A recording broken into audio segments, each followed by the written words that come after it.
¿Están?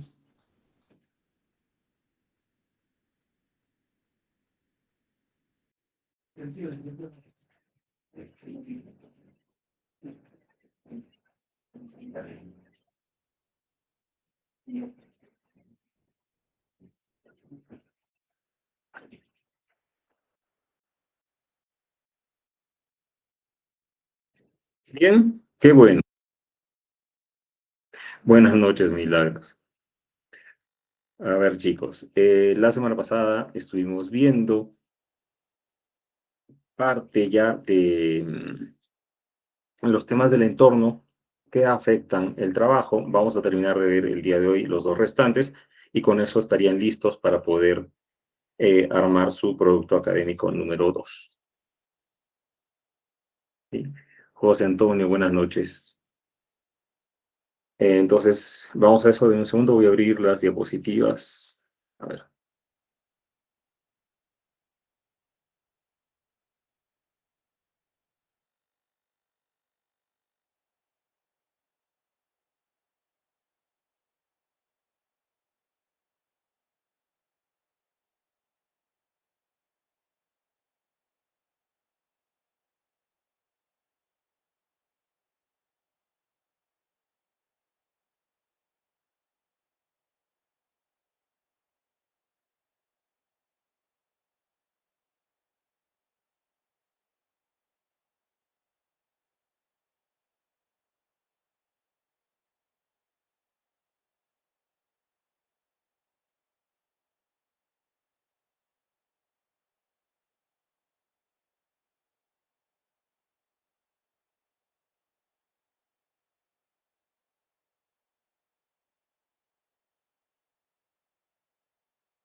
Bien, aquí está. Entonces, vamos a hablar sobre, vamos a retroceder un poco. Estamos hablando sobre los elementos del entorno que afectaban el trabajo y habíamos empezado a hablar del clima. ¿Sí? Sobre el clima habíamos dicho que esto nos puede afectar tanto por frío como por calor, es decir, existe estrés por frío y existe estrés por calor. ¿Ok? Lo que tenemos que tener en cuenta es que tanto para frío como para calor tenemos una, un orden en las medidas que debemos tomar. Siempre, ante cualquier factor al que nos enfrentemos del entorno, tenemos que pensar que lo primero que se tiene que hacer es pensar en la posibilidad de evitar estar expuestos a este factor. ¿Qué significa? Tenemos que hacernos la pregunta, ¿existe la necesidad de trabajar bajo estas condiciones o expuesto a este factor? ¿Mm? Si es así, lo primero que haremos será eliminar el peligro.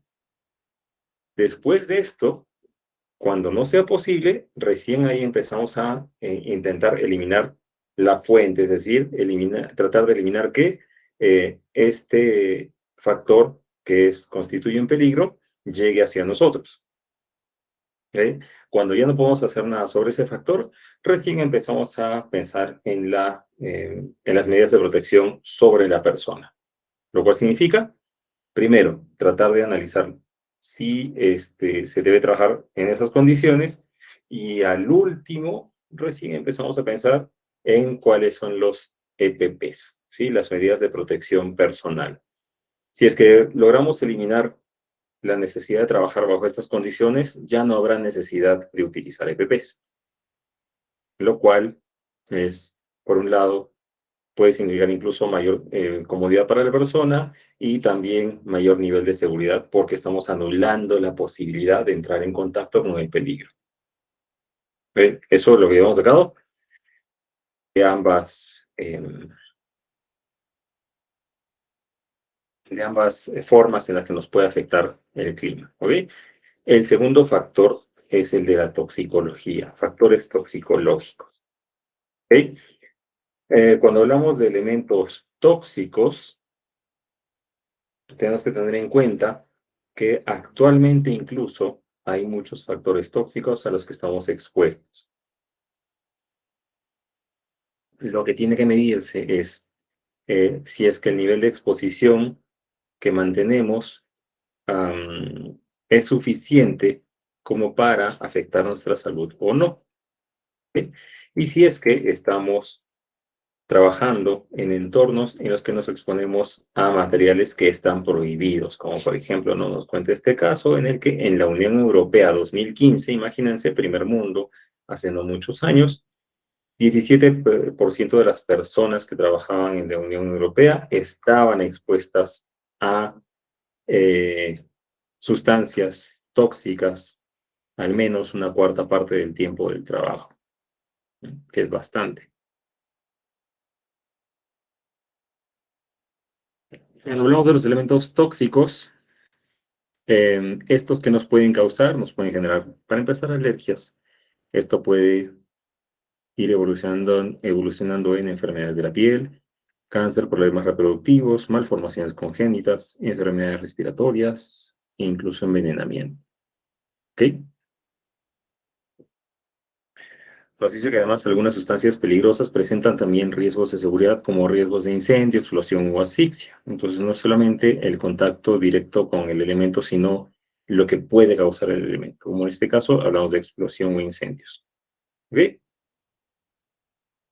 Además, al hablar de elementos tóxicos, no pensemos solamente en aquellos químicos que nos hacen daño, sino también en los elementos biológicos. Es más, hemos tenido 2 años de estar expuestos a un agente, bueno, a un par, que son los más destacados, de agentes que afectan directamente la salud, ¿no? Entonces, si hablamos de bacterias, virus, hongos, parásitos, estos están presentes en muchos sectores, no son visibles a simple vista, por lo tanto, no es fácil, no es tan fácil identificar o estar conscientes del peligro que representan, ¿sí? Y hay algunas actividades que están más expuestas que otras, como por ejemplo las de atención sanitaria, agricultura, servicios veterinarios, limpieza, mantenimiento, alcantarillados, gestión de residuos, jardinería, trabajo de laboratorio, todas estas tienen un mayor nivel de exposición a estos agentes biológicos. ¿Ok? Estas sustancias tóxicas las podemos clasificar como neurotóxicas, neumotóxicas, gastroenterotóxicas, según el nivel de infección, ¿no? Neurotóxicas, sistema nervioso, neumotóxicas, sistema respiratorio, gastroenterotóxicas, aparato digestivo, ¿sí? Sustancias hematotóxicas que afectan a la sangre, dermatotóxicas afectan a la piel. Los agentes teratógenos son los que producen malformaciones y los carcinogenéticos, los que producen tumoraciones malignas. ¿Okay? Ahora, cuando hablemos de la exposición a agentes toxicológicos, pensemos que en algunos casos la exposición es inevitable, por lo que tenemos que evaluar los límites más bien de exposición. ¿Ok?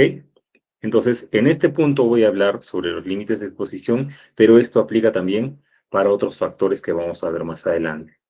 ¿Sí? Entonces, hablemos de los valores límites de umbral o Threshold Limit Value, ¿sí? Llamado, que se le conoce más comúnmente con sus siglas en inglés, que son los TLVs.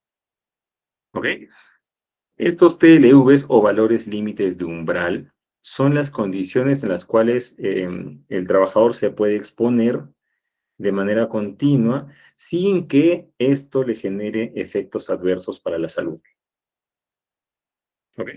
Entonces, existen ciertos agentes tóxicos a los cuales podemos estar expuestos sin que nos causen daño, pero tenemos que conocer cuál es el límite umbral de exposición, ya sea por cantidad o por tiempo de exposición. ¿Ok?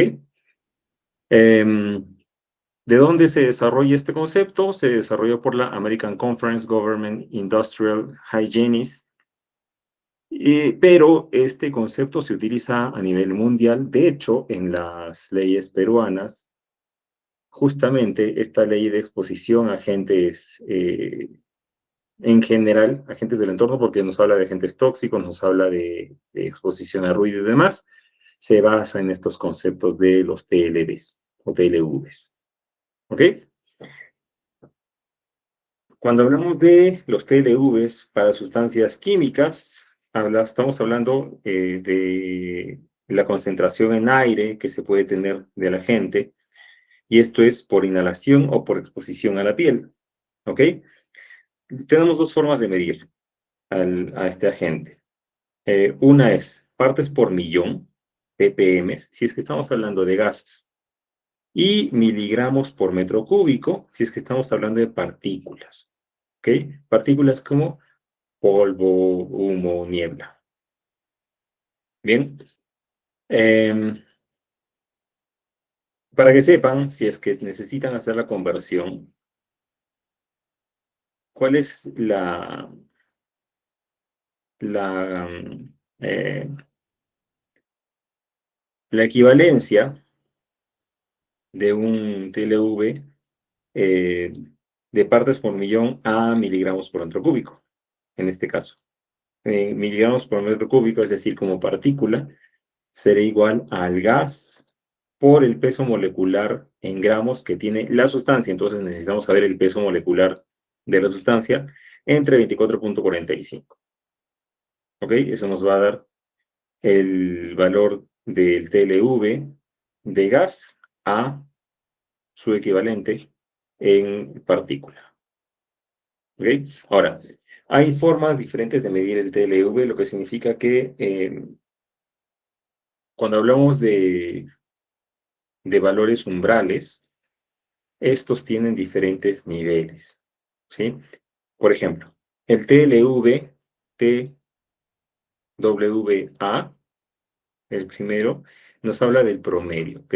Es el promedio de exposición que nosotros tenemos en un periodo de trabajo de 8 horas diarias, pero de 40 horas por semana, ¿ok?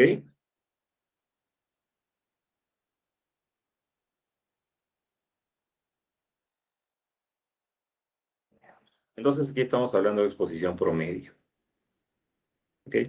Si se dan cuenta, está hablando de 8 horas diarias, 40 horas a la semana.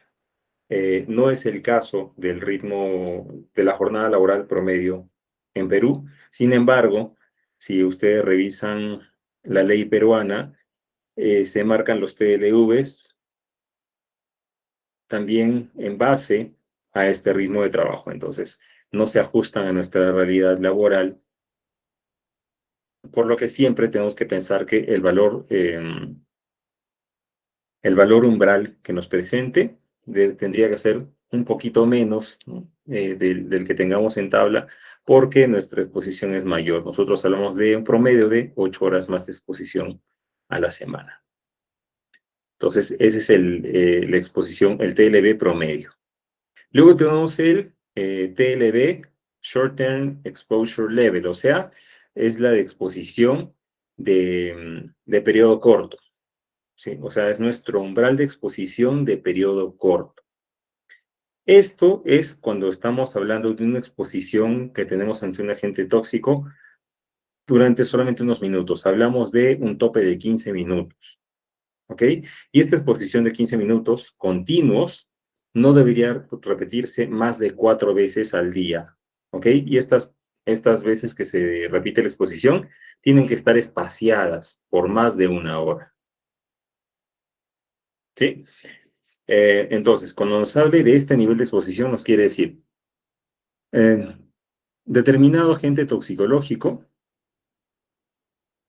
se puede llegar a tal nivel de exposición si es que estamos expuestos menos de 15 minutos, menos o un máximo de 4 veces al día, y que esta exposición se ha dado como un máximo de 60 minutos entre cada exposición.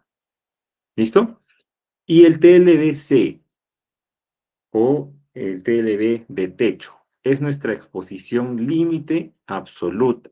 O sea, es exposición que en ningún momento debe sobrepasarse. ¿Ok? Porque esta exposición durante un instante de por sí ya es dañina, pero cuando pasamos de esta exposición por un tiempo, por más pequeño que sea, puede ser fatal. ¿Ok? Entonces tenemos ahí los 3 niveles de límites de exposición. ¿Sí? ¿Qué es lo que pasa cuando nos exponemos a diferentes agentes? Lo que tenemos que hacer aquí es calcular una exposición promedio. ¿Bien? Y ahí hablamos del TLB de una mezcla. ¿Cómo hace así el TLB de una mezcla? Por ejemplo, eh, si al día estamos expuestos a 3 agentes diferentes, a cada uno de estos agentes hemos estado expuestos durante un tiempo determinado. Tenemos que saber si la combinación de estas exposiciones sobrepasa nuestro límite de exposición sin recibir daño o no. Porque puede ser que cada uno de por sí no haya llegado al límite, pero combinados entre los 3 sí nos estén generando daño. Por eso hay que también hacer este tipo de evaluación. Entonces, ¿cómo se estudia esto? La mezcla, el TLB de mezcla o dosis, que se refiere a la concentración de la mezcla a la que hemos estado expuestos entre el tiempo, eh, el tiempo al que podemos estar, es decir, nuestro umbral. Si, por ejemplo, he estado expuesta a la primera sustancia durante 4 horas, ¿ok? De un tiempo máximo de 5 horas al día al que podría estar expuesto a dicha sustancia, ¿sí? Más lo mismo para la sustancia 2, sustancia 3 y demás. La suma de todo esto tiene que ser alrededor, o mejor dicho, tiene que ser menor a 1, ¿ok? Cuando excede el valor de 1, este 1 hay que considerarlo como un porcentaje, es decir, es nuestra dosis. Por lo tanto, nos estaría hablando del 80%, 90%, 100% de la exposición máxima diaria. Cuando excede 1, estamos hablando de una exposición de más del 100%, por lo tanto, estamos excediendo nuestro límite umbral y estamos hablando de una exposición que sí está causando daño. ¿Sí? Algunos ejemplos de límites permisibles, tenemos que, por ejemplo, la exposición al ácido acético tiene una exposición promedio, acuérdense que el TWA es para 8 horas diarias, 40 horas a la semana, nos dice que es de 10 partes por millón, ¿sí? Y nuestra exposición máxima, 30 partes por millón. El amonio tiene una exposición tope de 75 partes por millón. ¿Okay? Y así lo mismo con otros tipos de concentraciones. Bien, esto con respecto a los agentes tóxicos. ¿Qué es lo que tenemos que hacer entonces cuando hagamos nuestra evaluación? Primero, determinemos cuáles son los agentes tóxicos a los que estamos expuestos. Segundo, eh, para todos estos agentes tóxicos, ¿cuál es el tiempo de exposición que tenemos ante cada uno de ellos? Tercero, observemos el valor en tabla. ¿Cuál es el tiempo máximo de exposición que podemos tener para cada uno de estos agentes? Con eso calcularemos la combinación para tener la dosis de exposición y saber si es que estamos en una exposición que nos está generando peligro o que se encuentra dentro de los límites permisibles. Bien. ¿Dudas con respecto a la exposición a agentes tóxicos?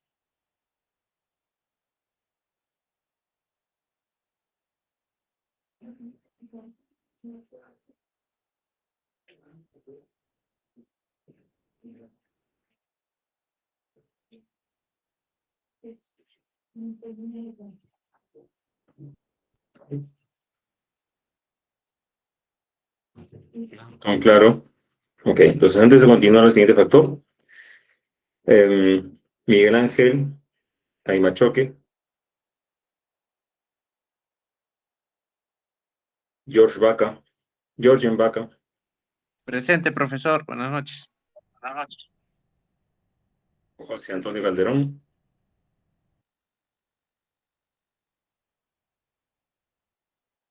Piero Cornejo,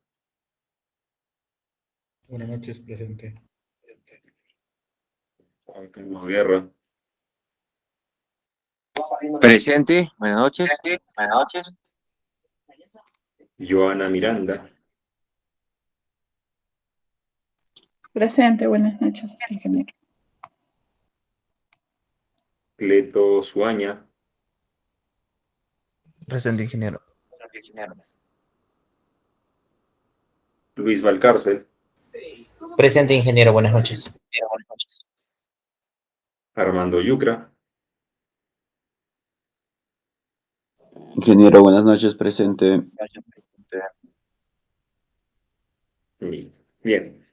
Entonces, chicos, si es que está todo claro. Calderón.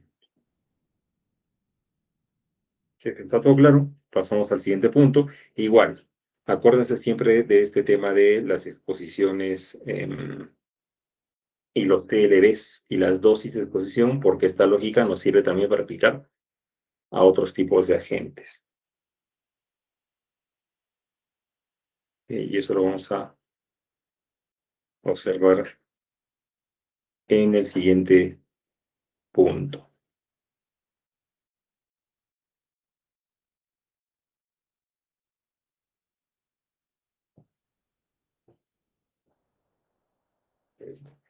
Hablamos entonces del tercer factor, que es el factor de ruido.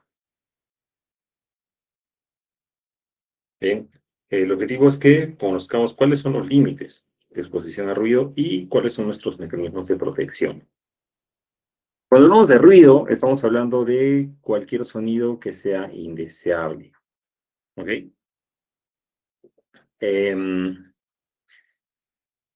Cuando hablamos de sonido, en todo caso, sonido lo definimos en términos de las frecuencias que determinan el tono y la calidad.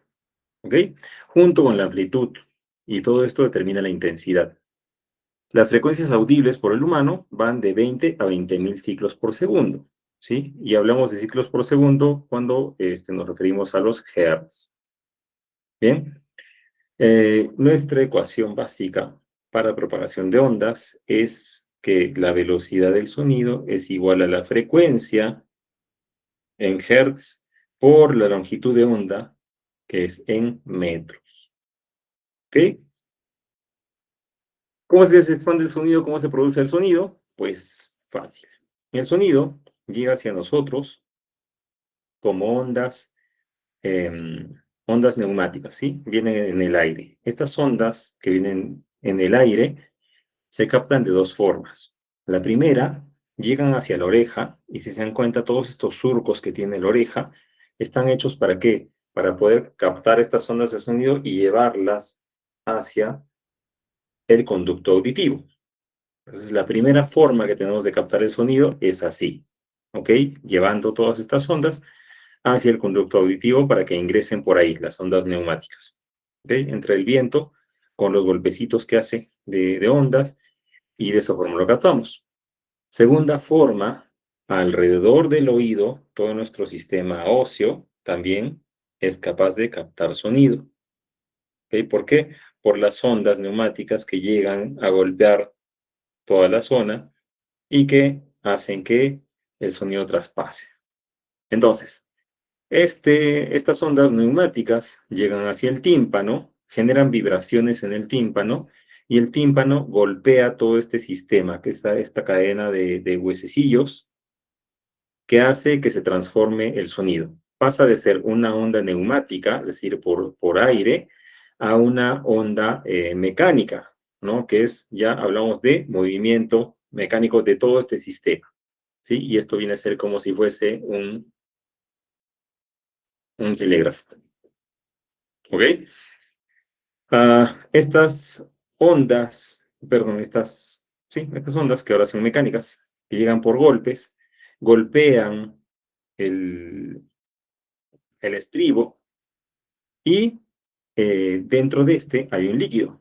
Entonces, por golpe, transforma estas ondas que son mecánicas, las transforma en ondas hidráulicas. ¿Sí? Entonces, viajan las ondas a través del líquido por todo este sistema, por el caracol, y llegan hacia el nervio auditivo, donde se transforman en ondas eléctricas y llegan al cerebro para ser interpretadas como sonidos. ¿Okay? Se encuentra en un sistema bastante complejo que hay que cuidar mucho. Por donde ingresa el sonido, ya sabemos que es uno la oreja y es todo el sistema que está alrededor de la oreja. Por lo tanto, cuando pensemos en la protección de nuestro sistema auditivo, tenemos que proteger uno, la entrada, sobre todo al conducto auditivo, y los alrededores. ¿Okay? De esa forma protegemos el sonido. ¿Okay? Ahora, ¿cómo hacemos la medición del sonido? Hacemos la medición por decibeles. ¿Ok?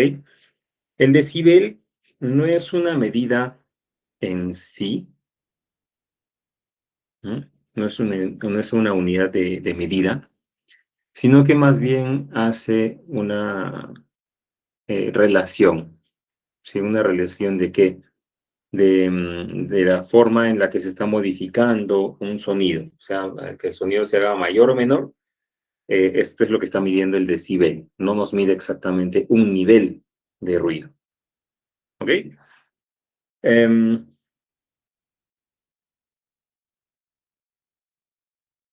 El concepto de dosis de ruido, que quiere decir la cantidad de ruido que puede soportar la persona, se definió inicialmente por las OSHAs, aunque sabemos que, bueno, la OSHA, que es una organización, pero actualmente digamos, la estandarización de estos conceptos está dada por ISO. ¿Okay? Las normas de OSHA 18001 han sido reemplazadas por las normas ISO de seguridad y salud en el trabajo. Pero lo que nos dice es que existen, bueno, diferentes niveles de sonido. Entonces, si empezamos con que en los 0 decibeles está nuestro umbral de la audición, 10 decibeles es apenas audible para nosotros. 20 decibeles es el sonido de un murmullo. 40 decibeles son el sonido que vamos a poder sentir en una habitación que está silenciosa, que está vacía. Un vecindario tranquilo, por ejemplo, llega a los 50 decibeles. Un aire acondicionado de los pequeños, que hacen más ruido, está por los 60 decibeles. El tránsito está por los 70. Un tren está en los 80 decibeles. Quienes viven cerca de por donde están las líneas del tren sabrán identificar cuál es este nivel y que este nivel está más o menos en el tope de lo que nosotros deberíamos soportar. A partir de aquí, ahí sí. Una fresadora, estamos por los 95 decibeles. Máquinas para remachar están por los 110 decibeles. Nos suena como una bala, más o menos.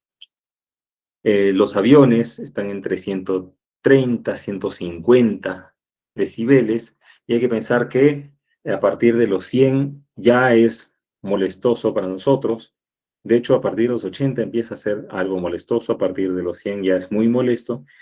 Y a partir de los 140 es muy doloroso más bien para los oídos. ¿Ok? Según OSHA, para nuestra dosis de ruido, nosotros deberíamos estar alrededor de los 80-85 decibeles promedio durante el día. Si pasamos de eso, empezamos a generar algún nivel de daño al oído, dependiendo del tiempo de exposición, ¿sí?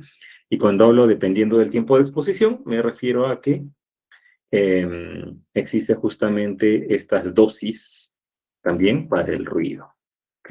El concepto que acabamos de ver, que nos dice que la exposición a diferentes agentes toxicológicos en conjunto puede ser dañina, a pesar que si la evaluamos por separado está dentro de los límites, también se aplica al ruido, ¿sí? Si nosotros estamos expuestos a diferentes ruidos, cada uno de los cuales de repente, de forma aislada, no está dentro de nuestros máximos permisibles, en conjunto sí podría estarnos generando daño, ¿ok?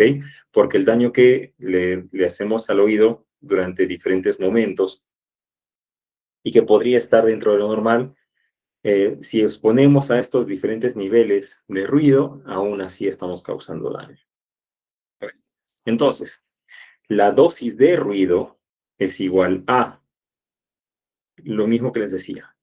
El tiempo que hemos estado expuestos ante un nivel de decibeles X sobre el tiempo que podemos soportar estar expuestos ante ese ruido.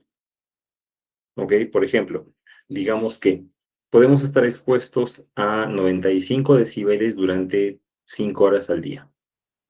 ¿Sí? Y hemos estado expuestos durante 3. Entonces sería 3 entre 5. ¿Ok? Más hemos estado expuestos durante 1 hora a 100 decibeles. Y 100 decibeles podemos soportarlos durante 2 horas. Entonces ahí tenemos más. La sumatoria de todo esto debería estar por debajo del 100%. ¿Sí? 100% nuestra dosis diaria, entiéndase así. ¿Ok? Pues nuestra dosis permitida para que no nos cause daño debería ser todas nuestras exposiciones que estén por debajo del 100%, que es el tope de nuestra dosis.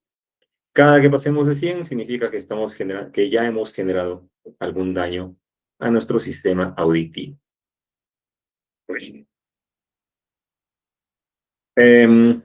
Hablemos de exposiciones, por ejemplo, podemos estar expuestos a 90 decibeles durante 8 horas diarias, a 92 decibeles durante 6, a 95 decibeles durante 4 horas, y así, ¿ok? Fíjense en esto, podemos estar expuestos a 115 decibeles durante un cuarto de hora o menos, ¿sí? Una exposición a 115 decibeles durante más de 15 minutos al día está generando un daño irreversible al oído. ¿Ok? Para calcular la dosis de ruido, veamos un ejemplo. Nos dice, un trabajador está expuesto a 95 decibeles por un periodo de 3 horas. ¿Ok? Y a 90 decibeles por un periodo de 5 horas. ¿Cuál será nuestra dosis de ruido? Dosis igual a 100 por 95 decibeles, está expuesto durante 3 horas. Entonces, 3 horas de exposición entre 95 decibeles, ¿durante cuánto tiempo podemos soportarlo? 4 horas. ¿Ok? Entonces, 3 horas de exposición entre 4, que es el tope, más 90 decibeles por 5 horas. Entonces, 5 horas de exposición entre 90 decibeles, 8 horas. ¿Sí? 8 horas. Hacemos la evaluación y nos dice que nuestra dosis es de 137.5, o sea, estamos sobrepasando nuestro límite de exposición por 37.5%. ¿Sí? Lo cual significa que ya nos está generando algún tipo de daño. Okay.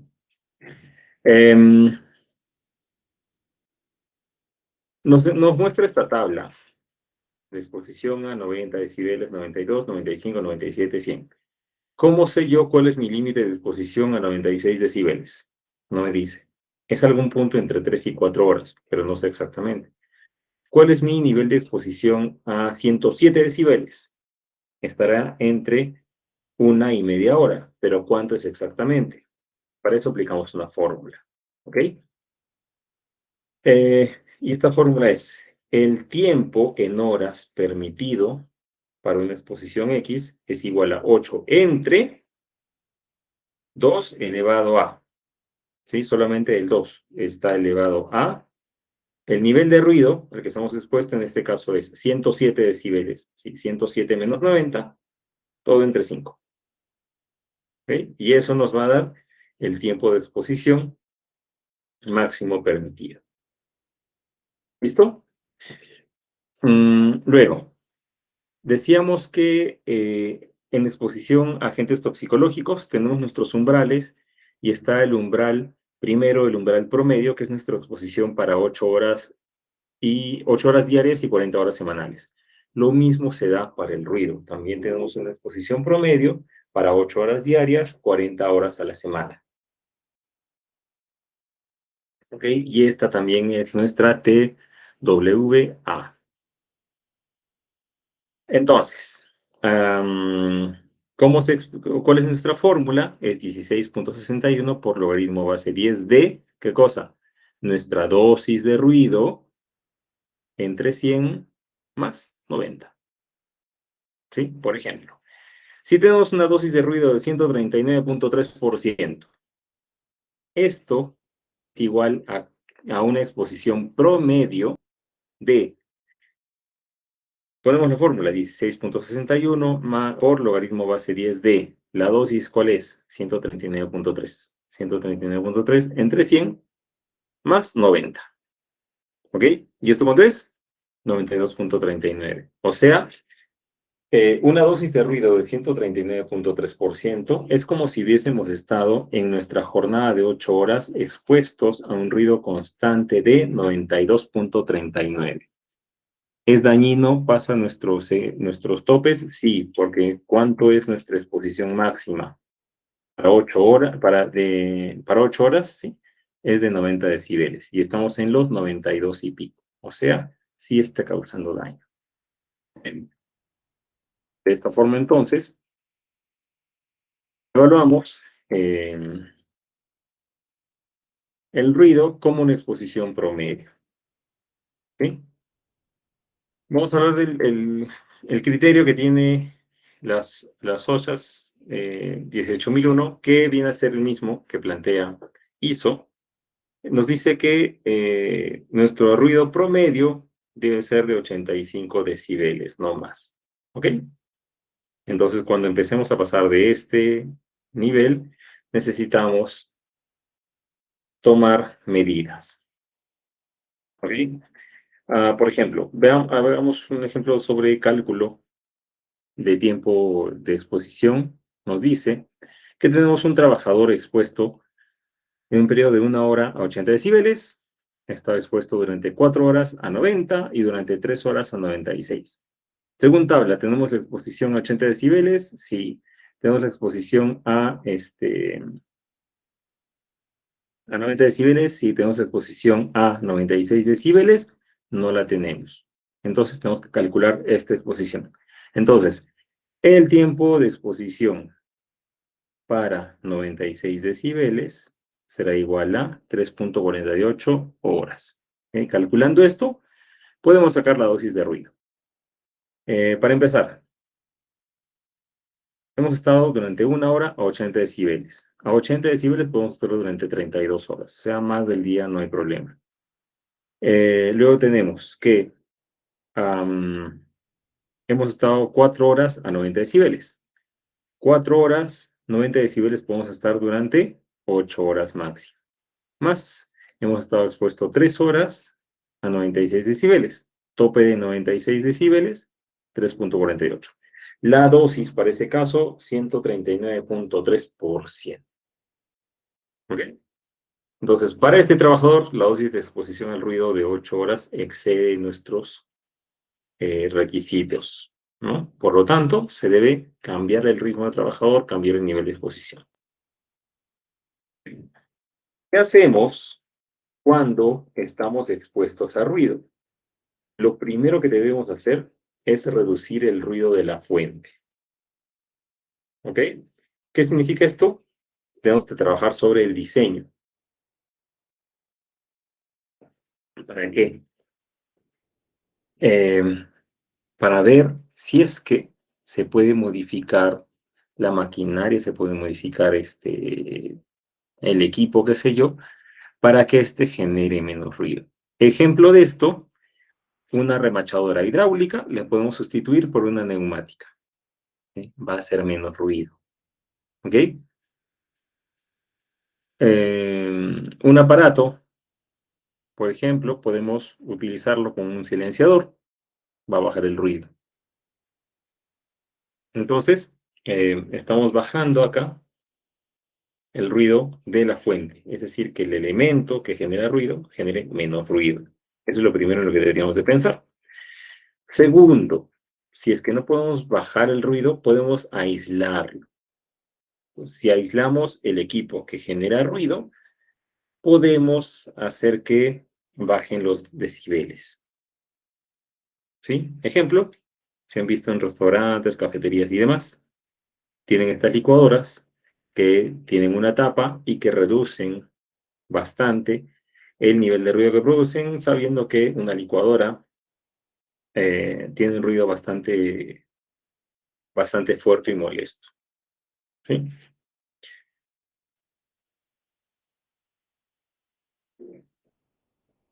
Después, podemos pensar al aislar un contenedor, hay diferentes niveles. Uno, generando que los puntos de apoyo, que son los que generan vibración, generen menos vibración. Segundo, generando algún nivel de aislamiento, ¿sí? Tercero, generando una separación del aislamiento, como vemos acá. Y cada uno de estos va a funcionar a diferentes niveles. Es decir, si el nivel de ruido no es tan fuerte, este aislamiento va a funcionar muy bien, pero va teniendo un nivel de efectividad que va variando, ¿no? Luego tenemos que, por ejemplo, este aislamiento que estamos generando del ruido va a ser efectivo, pero a medida que estemos pasando los decibeles, por ejemplo, a partir de 150 decibeles, empieza a ser cada vez menos efectivo. Entonces tenemos que tomar en cuenta cuál es el tipo de nivel de ruido y la cantidad de medidas que vamos a tomar. Esto aplicando sobre el equipo. Si ya no podemos hacer nada sobre el equipo, ahí recién pasamos al paso 3, que es aplicar EPPs contra el ruido. ¿Ok? 2 EPPs clásicos contra el ruido. 1, las orejeras. 2, los rellenos. ¿Ok? Las orejeras atenúan ruidos de 125 decibeles hasta 115 decibeles, para tener una idea más o menos cuánto reducen.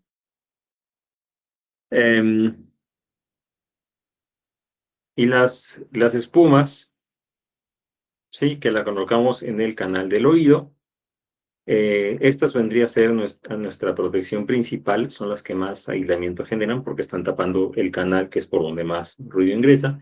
Y las orejeras nos ayudan a complementar y a tapar toda la zona por la que ingresa el ruido.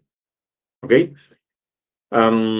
Los EPPs trabajados de forma combinada, se dice que pueden llegar a una reducción de ruido de 30. ¿Ok? Pero esto siempre y cuando estén bien utilizados. Como no siempre se utilizan bien, en realidad dicen que en promedio tienen una reducción de 10. ¿Sí? Eso con respecto al ruido. Y el otro elemento es la iluminación. Antes de pasar a la iluminación, ¿alguna duda con respecto al ruido? Hemos visto cómo identificarlo, hemos visto cómo medir el nivel de ruido y hemos hablado sobre medidas para reducción de ruido.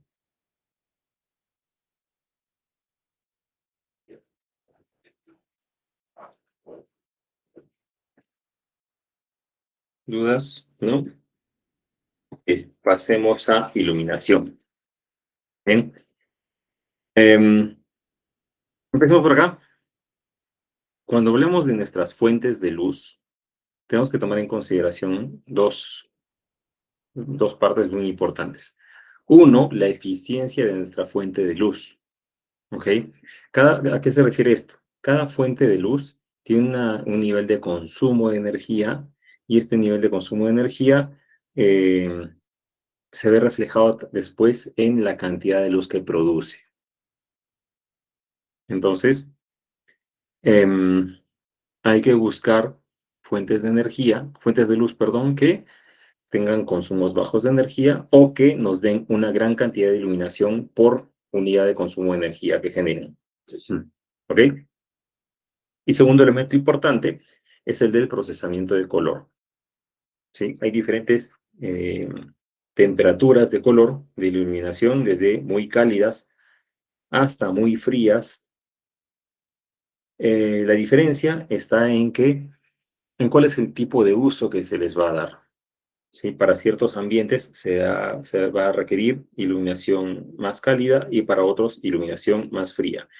En ambientes de trabajo, normalmente vamos a hablar de luz fría, salvo que ese ambiente de trabajo tuviese algo que ver con temas de decoración, exposición, arte y demás, en el cual sí necesitamos mayor reproducción del color y estas luces cálidas van a ayudar a reproducir los colores de forma más real, mientras que aquí se van a ver los colores más opacos. Entonces tenemos que pensar en qué es lo que vamos a iluminar para pensar en cuál es nuestra fuente. ¿Ok? Conceptos básicos de iluminación. Para empezar, iluminancia es la cantidad de luz que incide sobre una superficie. O sea, pongan una lámpara arriba, vean cuánta luz llega a la superficie que está iluminando, a eso llamamos iluminancia. Se mide en lux, o sea, lúmenes por metro cuadrado. Piensen que los lúmenes son la cantidad de luz que desprende la luminaria. Entonces, lúmenes por metro cuadrado es un lux. Y esa es la iluminancia. ¿Ok? Segundo concepto, luminancia. Luminancia es la cantidad de luz que se refleja. ¿Sí? Entonces, de la superficie a la que llega, la cantidad de luz que refleja, viene a ser no la que rebota, sino la que refleja, es decir, la que la superficie hace que ilumine. Esa es luminancia. ¿Bien? Y la medimos en candelas por metro cuadrado. Luego tenemos la reflectancia, que es la cantidad de luz que rebota de un objeto. Entonces, un objeto que sea brillante, como esta lámpara, que a pesar de ser negra, es brillante, tiene cierto nivel de reflectancia porque hace que la luz rebote. ¿Sí? Mientras que una superficie que sea negra y que sea opaca va a tener muy poco nivel de reflejo de la luz. ¿Ok? Lo que buscamos es medir la iluminación. Acá hay les dejo todo un manual para aprender a hacer el cálculo de iluminación. ¿Y el objetivo cuál es? El objetivo es el de identificar cuál es la cantidad de luz necesaria de acuerdo a cierta actividad productiva. Y en base a la cantidad de luz necesaria, hacemos el cálculo de cuántas unidades de luz se requieren, es decir, qué tipo de iluminación requerimos y cuántas tener y dónde ubicarlas. ¿Ok? Eso es todo lo que se calcula aquí.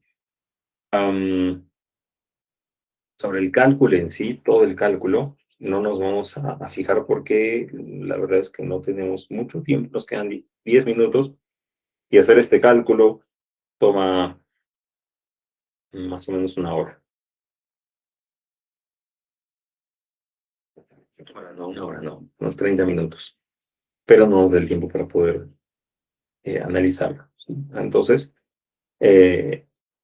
vamos a ir un poco más allá del tema del cálculo de la iluminación. ¿Okay? Hay que saber que existen diferentes tipos de luminaria. Tenemos que pensar en cuando vayamos a iluminar un ambiente, qué tipo de luminaria se necesita.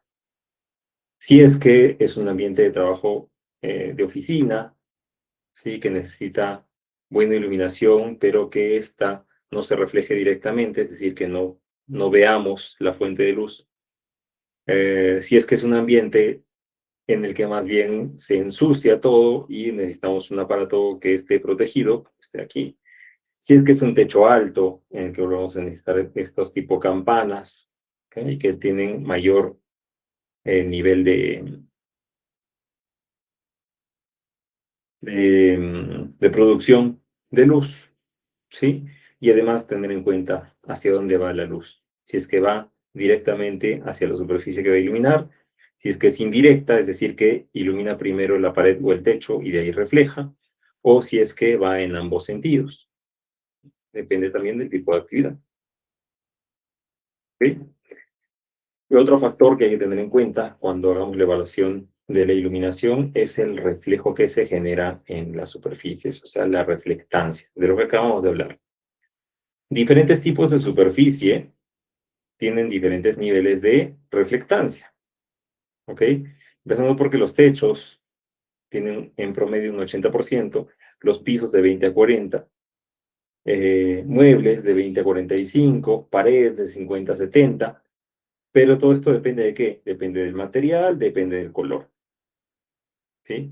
Hay materiales que reflejan más la luz que otros, por ejemplo, una silla de plástico brillante va a reflejar mayor cantidad de luz que una silla de tela que es totalmente mate y no refleja absolutamente nada de luz, ¿no? O muy poca luz, ¿sí?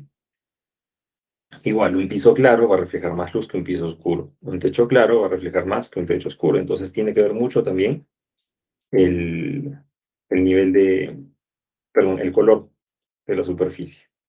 ¿Ok? Otro punto importante a tomar en cuenta es dónde ubicamos la luminaria. ¿Sí? Por ejemplo, si no queremos que haya reflejo sobre la superficie, la iluminación tiene que generar un ángulo para que el ángulo de la luz que se refleje no vaya hacia nosotros, sino en el sentido contrario. ¿Ok? Si es que más bien necesitamos que ilumine bastante la superficie para que el reflejo vaya hacia nosotros, y es decir, podamos ver con más claridad el objeto, se pone al revés, ¿no? Se pone la luminaria de tal forma que la luz rebote hacia nosotros. ¿Ok? Si es que queremos tener un manejo de sombras y demás, cambiaremos el ángulo, como aquí. ¿Ok? Si es que estamos pensando en que la superficie que vamos a iluminar es mayor, entonces también tenemos que pensar en una mayor superficie de la lámpara para que nos ayude, ¿no? a cubrir más la superficie, ¿sí? Y por último hay que pensar también en la transluminación, ¿sí? ¿Qué es lo que pasa, por ejemplo, con las pantallas de la computadora? El elemento que nosotros estamos viendo es el que produce directamente la luz. Entonces, ¿cómo regular esto para que no nos cause daño? ¿Okay? Bueno, estas son las fórmulas para cálculo de iluminación. Si se dan cuenta, necesitamos saber cuál es el tamaño de la habitación, dónde está nuestra altura de trabajo, para poder determinar la altura a la que se encuentra, a la que debe estar la luminaria. Tenemos que encontrar la clasificación de nuestra actividad. Tenemos que encontrar una luminaria y sacar la codificación de la luminaria para que según esta apliquemos en fórmulas y sepamos, uno, a qué altura tenemos que ubicarla; segundo, cuántas necesitamos; y tercero, en qué puntos las ubicamos. Es todo un cálculo un poco extenso. ¿Okay? En todo caso, cuando hablemos de iluminación como conceptos básicos, tenemos que pensar en lo siguiente. Uno, ¿cuánta cantidad de luz requiere una actividad? Y eso lo podemos sacar de esta tabla de aquí.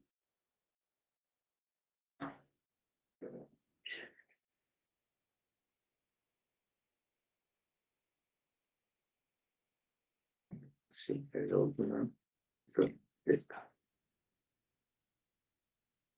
Aquí. El grado de luminiscencia en fotocandelas, ¿ok? Fíjense bien en la unidad. qué tipo de actividad es, y según el tipo de actividad, tenemos un rango. ¿Ok? Este rango nos está diciendo cuánta, la luminiscencia, es decir, la cantidad de luz que debe producirse para esa actividad. Esa cantidad de luz que se debe producir nos puede dar a entender cuánto de luz necesitamos en general. Tenemos que evaluar cuáles son nuestras fuentes de luz naturales, cuáles son nuestras fuentes de luz artificiales, ¿ok? Y dependiendo del nivel de detalle que requiera la actividad, pues, como vemos en la tabla, necesitamos más o menos luz, ¿sí? Y de eso debemos asegurarnos. Y que con respecto a la luz tengamos suficiente como para que no se desgaste la vista, no se haga mucho esfuerzo y esto nos genere cansancio visual, y que no sea demasiada que también nos pueda producir algún nivel de irritación a la vista, ¿no? Y sobre todo que nos permita desarrollar bien el trabajo. ¿Ok? Eso es lo que tenemos que analizar con respecto a iluminación. Entonces, hemos visto los 4 factores. La semana pasada hablamos del factor de clima o temperatura. Hemos hablado ahora sobre los agentes toxicológicos. Hemos hablado sobre el ruido y hemos hablado sobre iluminación. Bien, estos son los 4 agentes del entorno que hay que evaluar. Para estos 4 agentes, recuerden, identifiquen cuál es el peligro que generan. 1, cuál es la condición en la que se da. Según esta condición en la que se presenta cada agente, cuál es el peligro que generan, cuál es el riesgo, ¿sí? en el cual se pueden transformar. Y a partir de esto, generemos las medidas correctivas. ¿Ok? Y para todos los factores hemos hablado de medidas correctivas. ¿Listo? Entonces, de esta manera, estamos evaluando. 1, hemos evaluado semana pasada todos los agentes de ergonomía, que son antropometría, fisiología y biomecánica. Y ahora hemos evaluado todos los agentes externos. Entonces, evaluación entre agentes internos y agentes externos nos puede dar la base de cómo debería estar diseñada nuestra estación de trabajo. ¿Ok? Y así vamos a aplicar todos estos conocimientos en nuestra propuesta de diseño de estación de trabajo que vamos a realizar para el producto académico número 2. ¿Listo? ¿Alguna duda hasta aquí?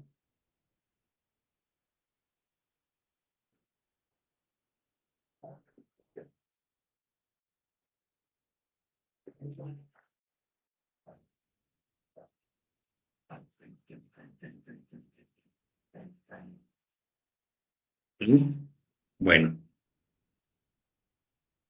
Silencio administrativo. Asumo que está todo claro.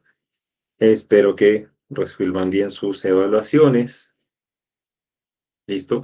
No olviden procurar resolverlas durante el tiempo regular, es decir, traten de presentarlas hasta el domingo para que no tengan los puntos de descuento, que ha pasado con varios. Y algo más, me estaba olvidando, en su primera evaluación ha habido muchas coincidencias, por no decir que varios exámenes han sido iguales. Yo tengo poca tolerancia ante estas cosas, entonces por favor, procuren que sus evaluaciones, que hasta este punto son individuales, sean realmente individuales. ¿Okay? Más adelante probablemente haremos haremos evaluaciones grupales, ¿sí? Pero mientras no, sus evaluaciones deben ser individuales. Lo cual significa, hasta la primera evaluación he hecho advertencias. Les he hecho advertencias a algunos donde las evaluaciones eran iguales y a otros que tenían parte del examen igual, y saben quiénes son. Tengan mucho cuidado porque en la próxima será anulación del examen. ¿Sí? Y una siguiente es retiro del curso. Entonces, por favor, sean conscientes con sus evaluaciones y háganlas cada uno. ¿Ok? No se expongan a que tengan un 0 o que sean retirados del curso. Bien, éxitos entonces en sus evaluaciones y nos estamos viendo la próxima semana. ¿Listo? Si es que alguien requiriera una...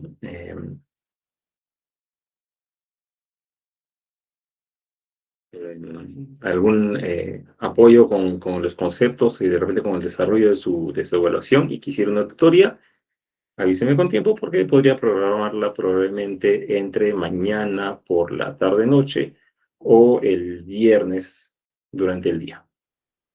Ok. Quedamos aquí entonces. Hasta la próxima semana.